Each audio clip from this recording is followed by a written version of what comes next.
बिस्मिल्लाहिर्रहमानिर्रहीम। अस्सलाम वालेकुम।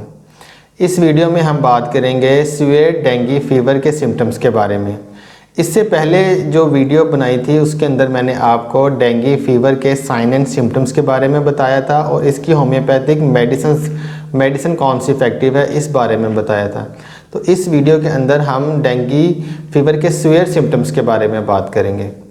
जैसा कि आप जानते हैं कि जो डेंगू फीवर है ये एक वायरल डिजीज़ है, वायरल इन्फेक्शन है जो कि फ़ीमेल मॉस्किटो के काटने से फैलती है। जब ये फ़ीमेल मॉस्किटो काटती है तो बॉडी के अंदर जो सिम्टम्स आते हैं, ये जो जनरल सिम्टम्स हैं जिसके अंदर हाई ग्रेड फीवर है, बोन्स में पेन है, पूरी बॉडी में पेन, इसके साथ मसल्स में पेन, जॉइंट्स में जिसमें बाजुओं के जॉइंट्स हैं, नीस जॉइंट्स हैं, नोज़िया है, वॉमिट है, डायरिया है, ये तो सब जनरल सिम्टम्स हैं। कुछ पेशेंट्स के अंदर तो बिल्कुल माइल्ड सिम्टम आते हैं और वो बिल्कुल रिकवर हो जाते हैं और बहुत से पेशेंट्स को तो ये पता भी नहीं लगता कि उनको डेंगू वायरस हुआ है। लेकिन जो पेशेंट्स इससे नेक्स्ट स्टेज जिसको सीवियर डेंगू फीवर कहा जाता है, इसमें जब वो दाखिल होते हैं जो कि लाइफ थ्रेटनिंग जानलेवा हो सकती है अगर इसको टाइमली मैनेज ना किया जाए, ट्रीटमेंट ना दिया जाए। इसके अंदर जो कि डेंगू हेमोरेजिक फ़ीवर है, इसमें जो पेशेंट है इसकी बॉडी के मुख्तलिफ पार्ट से ब्लड आना स्टार्ट हो जाता है। नोज़ ब्लीड हो सकता है, कान से ब्लड आ सकता है, मसूड़ों से खून आ सकता है, यूरिन के साथ ब्लड आ सकता है, जो जीआई ट्रैक्ट है इससे ब्लड आ सकता है। तो ये बहुत ज़्यादा मेडिकल एमरजेंसी की कंडीशन होती है।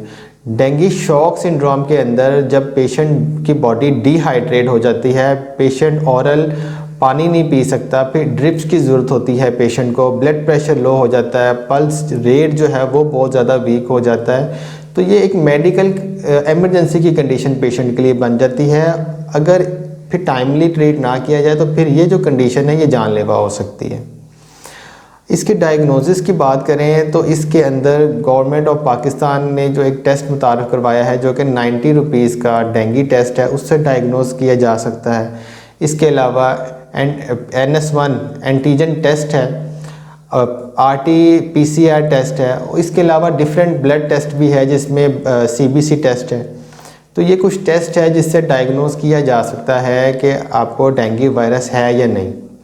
अब जिनको एक बार डेंगू वायरस हो गया है उन लोगों को ख़ास ख्याल रखने की ज़रूरत है कि दोबारा वो डेंगू वायरस उनको ना हो।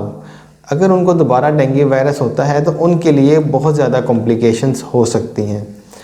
बाकी अगर किसी को सीज़न के अंदर जबकि मच्छर हैं और उनको सिम्टम्स आ रहे हैं डेंगू वायरस के, हाई ग्रेड फीवर है और बोन्स में पेन है, ये सिम्टम्स आ रहे हैं, तो घर में रेस्ट करें और पानी का इंटेक आप प्रॉपर रखें, लिक्विड डाइट का यूज़ करें और लाजमी डॉक्टर से एक बार चेकअप ज़रूर करवाएं, उनकी एक्सपर्ट राय ज़रूर लें। उम्मीद है ये वीडियो आपके लिए नॉलेजेबल होगी।